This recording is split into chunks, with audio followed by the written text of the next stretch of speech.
It's a national election year, and both the mortgage industry itself and the fiery conversations in the Congress are both running hot. This is the Mortgage Banking Livestream.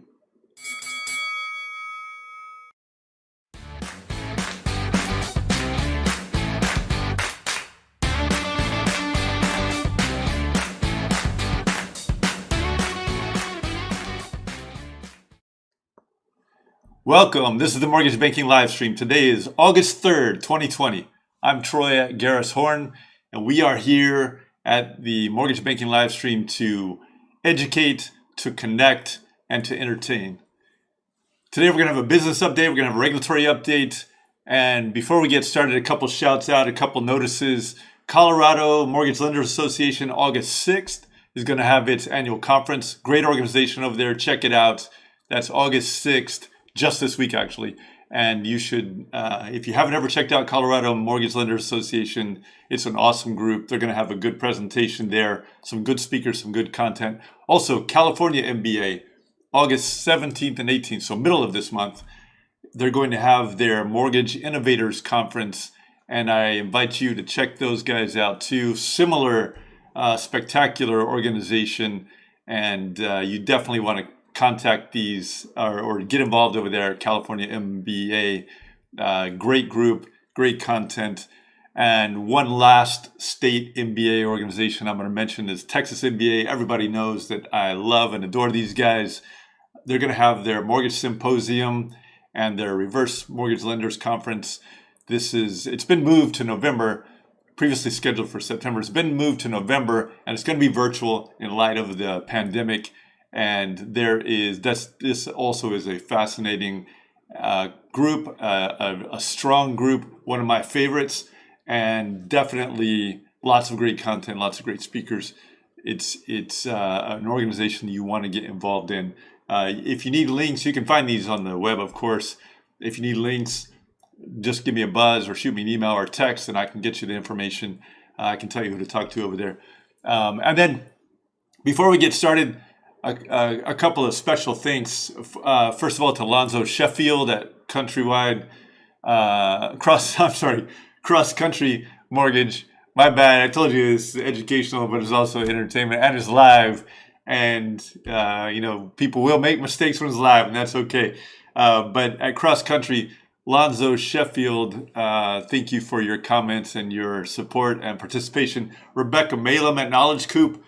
Rebecca, I had the pleasure of working with you just recently for Mortgage 2020, that conference that we put together with First Line Compliance and Knowledge Coop and Shred Media, and it was a great experience. Rebecca, I can't say enough great things about you. Sue Gamboa at Finance of America. Sue, good to hear from you. Sue and I go way back, and just an awesome person. Interesting question I got the other day. This is not the kind of thing I would normally get, I would think, on a mortgage banking live stream. But somebody asked me the other day, so Troy, how do you stay in shape during this pandemic? And because I think a lot of people know that I was an avid gym goer beforehand. Well, the gym shut down. In fact, mine closed down. One of the casualties of this pandemic. Mine completely shut down. And so I reverted back to some workouts I used to do a long time ago.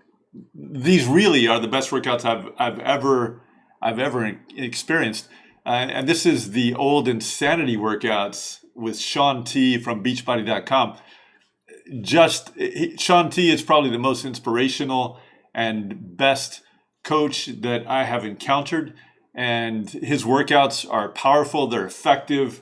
They take less than an hour. And I can't say enough great things about Sean T and his program. Sean T, peace out to you. And that's what I've been doing. If people have some suggestions on great programs, I'm always looking for something. I like to stay in shape. I work out about 5 to 6 times a week, a little less than an hour a day. I also walk, to keep myself in good health, because I love to travel when it's allowed, and I love the energy that I get from being in good physical health. So if anybody has suggestions, please send them to me. and I'm always looking for something good. But for my own suggestion, check out Sean T and the Insanity Workouts. You got to be careful because you can easily hurt yourself in these. They are not to be taken lightly, but man, they get you in shape. Business update. Housing is strong. Housing is definitely strong, but it is a market, right? And there's cycles and there are evolutions in the market. And this is no different. It will always be the case. And so we find that mortgage apps are down just slightly, reported by the MBA, down slightly from the week prior, 0.8%. Nothing to be alarmed about. It's just the standard gyrations of the market. And the applications have been increasing for a good period of time. And so, being slightly down is nothing to worry about. But it does show that the market does have its gyrations, and it's actually a good, healthy sign. Loans and forbearance, I think this is a more important data point, really. Loans and forbearance are down, and this is the sixth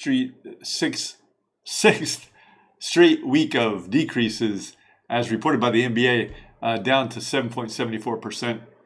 This information comes out of the NBA. NBA is it's the national NBA, right? Fantastic organization. I always recommend people check those guys out and, sign up. If you're not a member of the NBA, the question to you is why not? Because that is the premier organization for the mortgage banking industry, and the best voice that you have to get things done in Washington, to get your message out to the federal regulators that we have. And so you definitely encourage people to sign up there. NAR, the National Association of Realtors, reports that pending home sales are up since June 16.6%. So that's a good sign too. And a couple interesting points that people should keep in the back of their minds here and will affect the industry if things don't shake out is National Association of Home Builders reports both severe shortages in skilled labor and then also increases in basic lumber costs. And both of those have a dampening effect on the ability of home builders to produce the new homes that they need. And because of that, it limits supply, and we already have limited supply. So it is for prices. Generally, it would have a tendency of increasing prices, of course.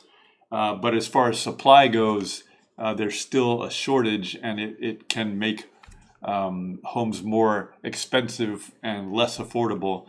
And everybody understands that affordable homes in the United States on a broad basis is a real problem. So just again, a couple little data points out of NAHB. Also a fantastic organization. If you don't check out NAHB, if you're not a member, if you're not involved there, you should be, because they are the premier organization for home builders at the federal level in this country. A couple other shouts out and thanks. So Mark Raskin over at Prime Lending. We had Mark on recently, and Mark, thank you very much. Kevin Dolliver, Rhiannon Bolin at NCT. Rhiannon she's here in the Dallas area with myself, and she's a stalwart. She is one of the best in the industry, and if you don't know Rhiannon, it's a woman you should get to know. She is a mover and a shaker. Her husband too is also a good friend and a stalwart in the industry. James Eiley at Cross Country Mortgage. James, a dear friend and a premier person, and a lot of fun to be around. James, it was good talking to you the other day, and he's always a true gem in this wonderful industry we have. Let's talk reg and legal for a second. So, as people may know, just recently the OCC put out what it calls its True Lender Notice of Proposed Rulemaking, and boiled down, the proposal is that the rule is designed to say that essentially a bank is the true lender in a transaction if, as of the date of the origination of the loan, the bank is named as the lender in the loan agreement, or the bank funds the loan. And we'll go into details in some of this in some later shows, because I don't want to bog us down here into the nitty gritty yet. But I do say that this is a notice of proposed rulemaking, which means that, as everybody knows, the agency puts out a rule. In this case, it asks some particular questions, and people, the public, you have the ability to comment on the rule, give answers to the questions, raise other questions, and get your voice heard. And doesn't matter what side of the questions you're on, doesn't matter what your angle is, whether you're a borrower, whether you're a consumer, whether you're a lender, whether you're a bank, whether you're an IMB, doesn't matter. The way the process is designed to work is that the agencies, before implementing a rule, has to put the rule out for comment and discussion, and then the agency has to consider those comments whenever it adopts a final rule. Doesn't mean that just because you comment, just because you suggest something, that your version of the rule will go into effect. But what it does mean is, without your comment, your view may not be heard, because there's no guarantee that anyone else is going to make the same point that you might make. And we have lots of people in all facets of the industry coming from all angles, that want to have their views heard. So this is your chance. I will tell you that one of the consumer advocates, or a few of the consumer advocates, and this is including the NCLC, is sharply critical of the rule, suggesting that there will be an explosion of rent-a-bank situations and predatory lending coming out of this, the rule as it is proposed. And so that's the NCLC's view, and some others have sort of echoed those sentiments. And there are people in lots of different facets of this, but the NCLC definitely, we expect that they'll be making comments on the rule, and so they'll be getting their views heard. And maybe it's a good view, maybe it's not a good view, maybe you agree, maybe disagree. But the thing is, this is democracy in action, right? So get out there and get your views and comments in. Deadline is September 3rd. Deadline to the OCC, September 3rd, on its true lender rule. The CFPB. Goodness, CFPB, hard to imagine this, right? It was created by statute about 10 years ago, just 10-year anniversary just passed. 10 years. It seems like just yesterday we were talking about the Mayan calendar and the CFPB coming into effect. The Director Craniger testified in both chambers of Congress last week. And, this is an election year, and the fires are running hot, and the conversations are running hot. And the Democrats generally were highly critical of Director Craniger and the CFPB, criticized on fair lending issues, criticized on, the hinted about corrupted rulemaking processes, and there were a number of sharp statements. The ranking member Sherrod Brown released a statement saying that the director needed to protect consumers, not corporations, hinting that that wasn't being the case. Senator Warren told Director Craniger that she should resign.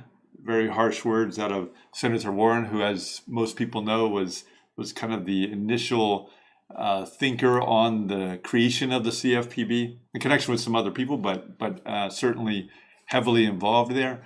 And then in the House Committee on Financial Services, Chairwoman Maxine Waters said that Director Craniger was sabotaging the agency, and she released a statement saying, "Your actions, Director Craniger's actions, are a betrayal of consumers." So again, just harsh criticism. Now, on the other side of the aisle, from the Republicans, there were lots of comments about support. The words were not as fiery, but being the director of an agency like that, you can expect to get harsh treatment, and you can expect to face harsh criticism. But I will say that, especially in this national election year, you can imagine that Director Craniger, whatever you think of her, is feeling a lot of pressure. A lot of criticism from both sides, and so stay tuned there, because that pressure continues and will continue, and probably will get hotter as we go along. Couple other points. Freddie Mac updated its seller FAQs just last week. It addresses a number of different items. So these are the FAQs, right? You can go on Freddie Mac's website. You can find. I can send you the link if you want to text or call me or email me. And so the FAQs added some points to address documentation for tax returns, age of documents, evaluation of monthly obligations, borrower creditworthiness, some construction and reno loan financing details, and some eligibility requirements. Take a look there at Freddie's FAQs. Lots of movements. I know we don't try to get all of these details in all the time, but just a reminder that the GSEs, government-sponsored entities, are always out there. They're always working. They're always updating their seller and servicer guides, and so stay tuned there and make sure that you keep your underwriting programs in line. A couple other shouts out. Alex Niven of Interstate Home Loans. Alex, thank you so much. Tiffany Q, Jim DePietro, some good friends of mine. Thank you for your support. We have a fascinating and fun time at the Mortgage Banking Livestream every week. We get to talk to some amazing people. We get a lot of support, a lot of feedback, a lot of information comes out of this. If there's anything that you want us to address, then all you got to do is text us. If you're watching this on YouTube, I think you know. Just my contact information is down below. If you're watching this on one of the other social media platforms that we use, whether it's LinkedIn, whether it's Facebook, whether it's one of the others, all you got to do is shoot me a text at 301-461-8952, or you can email me, troy@garrishorn.com, and those messages always get to me. I answer them personally. I look at all of them personally, and if you have something that you want addressed, we can try to get the information, or maybe even some good speakers on to talk about those issues and make sure that everything that the industry wants and needs, we can get the information to you in a timely manner, in a fun manner, and that's part of our mission. I'm Troy Garrishorn. Have a fantastic and productive week. Make life great. Peace out.